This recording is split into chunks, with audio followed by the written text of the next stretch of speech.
pessoal, sejam bem-vindos aí à nossa próxima aula, dando início hoje ao terceiro bimestre. Iremos falar sobre esse movimento artístico muito bacana, que se chama o impressionismo. Ele é fantástico e vamos então aí iniciar, né, começando a falar um pouquinho sobre a ideia das cores utilizadas no impressionismo, tá?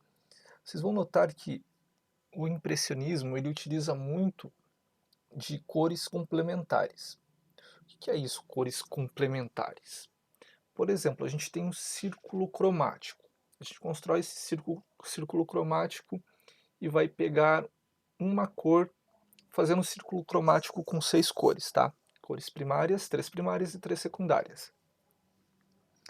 Vocês sabem que a mistura das cores primárias a gente tem a cor secundária. Por exemplo, se a gente pega o amarelo e o vermelho, mistura, nós teremos o laranja, né? Se a gente pega o vermelho e o azul, a gente mistura, a gente tem o roxo. Então, como funciona? Essas cores complementares, você vai pegar esse círculo cromático e vai selecionar uma cor. Por exemplo, a gente dentro desse círculo cromático a gente selecionou o laranja. Aí você vai pegar onde está esse laranja e vai ver qual a cor que está do lado oposto dessa cor laranja, tá? Que seria, aqui nessa nossa ideia, que seria a cor azul. O azul é o oposto do laranja, portanto é sua cor complementar. E nessa obra nós observamos o quê? Que tem muito azul e muito laranja. Então, uma das principais características do impressionismo é a utilização de cores complementares, tá? Mais para frente eu passo, talvez na próxima aula eu monto ali melhor esse círculo cromático e a gente discute um pouquinho mais a respeito sobre cores complementares para vocês entenderem qual o princípio do impressionismo, tá? E como o próprio nome diz, impressionismo, ela já nos dá uma ideia do como eram produzidas essas obras. Elas eram produzidas através da impressão que cada artista tinha do objeto que estava retratando, tá? A gente vai notar que essas obras do impressionismo, ela não tem contorno nítido e eles basicamente vão abolir a cor preta das suas obras. Vocês vão notar que praticamente não tem preto. Ah, professor, mas e aquele mais escuro que está ali não é preto? Não, aquilo ali, se vocês olharem bem, é uma mistura de azul, tá? Um azul, talvez um pouquinho de verde, que vai dar essa tonalidade bem escura. Então eles procuram outras ideias de cores escuras para fazer, por exemplo, sombra, né? Eles não vão colocar ali o preto, podem notar isso nas obras. Então, o que é o impressionismo? O impressionismo foi um movimento que registrava a observação da luz solar e demonstrava constantes variações de cores na natureza e nos objetos. Teve grandes influências dos movimentos neoclássico e romântico que, no contexto da Revolução Francesa, já buscavam um rompimento das tradições acadêmicas na pintura. Ousou fugir do ambiente artificial do ateliê do artista, pintando no ambiente externo. Então, assim, dificilmente vocês vão ver alguns, com exceção acho que de Degas, vocês vão perceber algum artista impressionista pintando dentro do ateliê. Eles necessitam muito da luz do dia para poder reproduzir as suas obras, tá? Então, existem artistas que faziam o seguinte, eles iam retratar um motivo, né, um objeto, e eles iam em diferentes horários do dia, ou ficavam um dia todo, né, e pintavam uma tela a cada período do dia. Por exemplo, ficava ali umas 2, 3 horas, pintava uma, passado esse tempo ele pintava outra, passado esse tempo ele pintava outra, ou então ia de manhã pintava uma, à tarde outra, e mais à tardezinha, quase anoitecendo, ele pintava outra. Com isso ele tinha o quê? Impressões diferentes. Por que impressões diferentes? Porque a incidência de luz solar ela vai se modificando conforme o dia vai passando. E essa incidência, às vezes mais forte, às vezes mais fraca, é a que dava, digamos ali, o contexto principal da produção artística de cada artista. Então eles precisavam muito dessa influência da luz solar para produzir uma obra com diferentes aspectos, tá? Então, dependendo do horário do dia, o objeto, o motivo que ele está retratando, vai sofrer mais influência de luz ou mais influência de sombra. Por exemplo, se está quase anoitecendo, a sombra é muito mais forte, a luz ela incide menos, né? Então, esse artista vai ter uma impressão diferente do que quando ele for pintar de manhã, o mesmo motivo. A luz vai estar em outro local, a incidência de luz vai estar bem diferente do que quando está quase anoitecendo. Com a segunda revolução industrial e o surgimento da fotografia, os artistas que concorriam com a pintura de retratos realistas tiveram de se reinventar propondo uma nova estética de pintura. Dessa forma, ganharam espaço para realizar novas experimentações em suas obras. O movimento criticava as normas estabelecidas pela academia quanto à rigidez na produção e a forma artificial da pintura. Se vocês analisarem o decorrer da história da arte, vocês vão ver inúmeros movimentos artísticos que vão contra ou que criticam muito das regras e normas estabelecidas pela academia de arte. E é isso que faz a arte tão bacana, né? Ela sempre está se transformando, sempre está se reinventando, ela não fica estagnada. Então, quando começa a parecer que ela está parada, vem alguém e inventa algo totalmente novo em cima daquilo que já tinha como base. Ah, eu não quero que seja igual, por exemplo, o Renascimento, eu quero algo diferente, quero algo mais dinâmico nas minhas obras, eu quero retratar paisagens, eu quero pegar a incidência da luz do sol.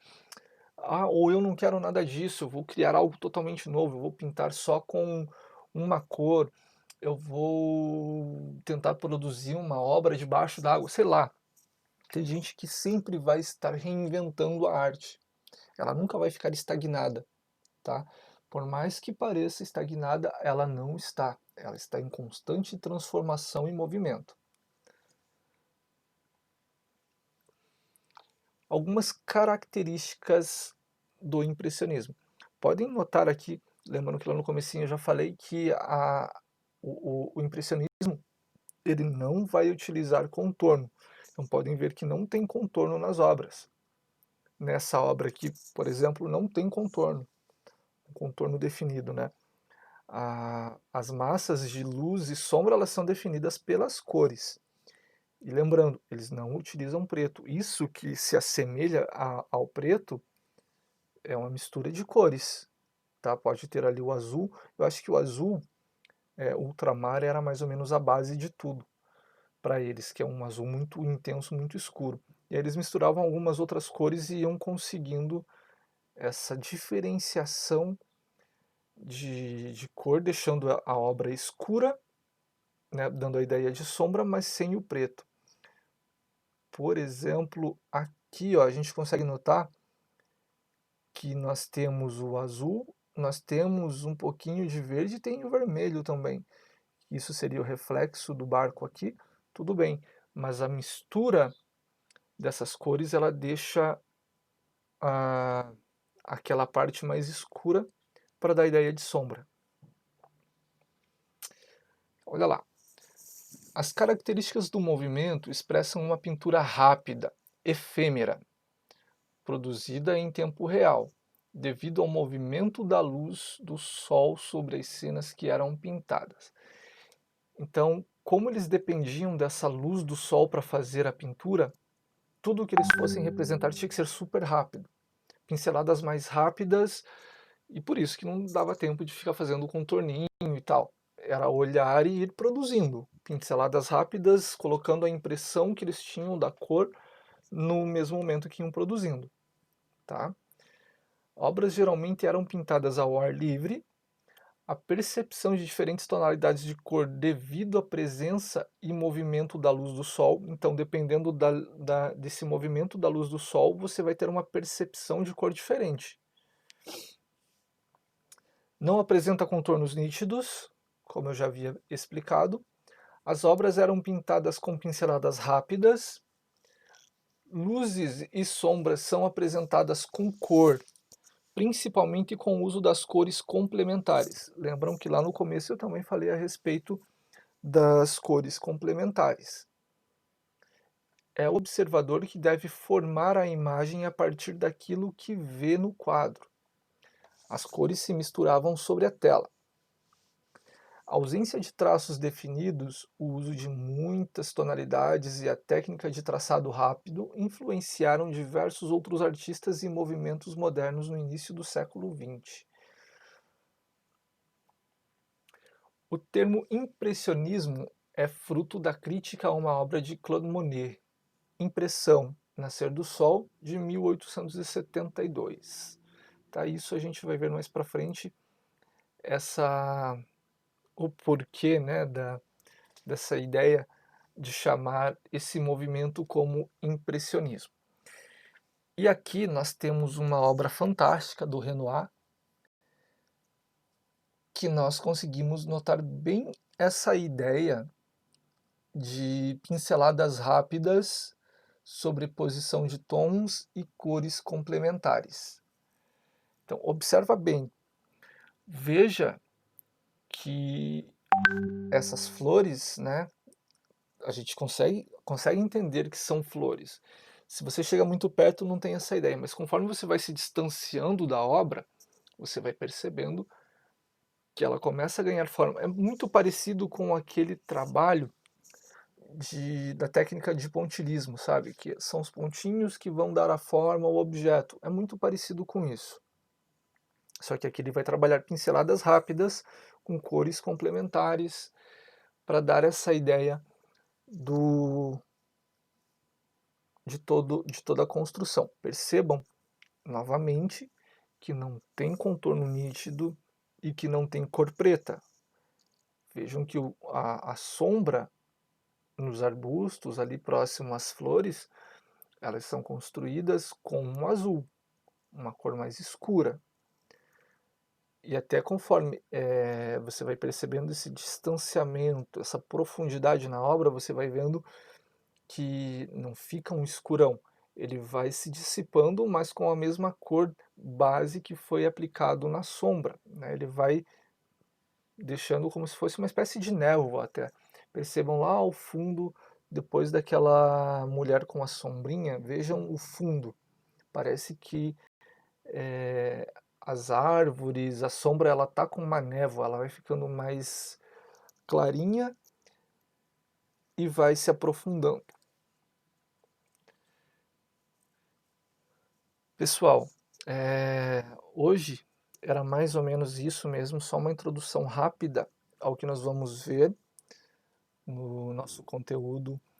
É só uma base para vocês começarem a entender como vai funcionar o impressionismo, tá? Então é só para entender que no impressionismo não se utiliza a cor preta, que no impressionismo os contornos não são definidos, né, bem definidos. Às vezes vocês vão até encontrar uma obra ou outra que tem um pouco de contorno, mas não é aquele contorno tipo obras de Romero Brito, por exemplo, que são totalmente bem contornadinhas, tá? E então, cores complementares, a ausência da cor preta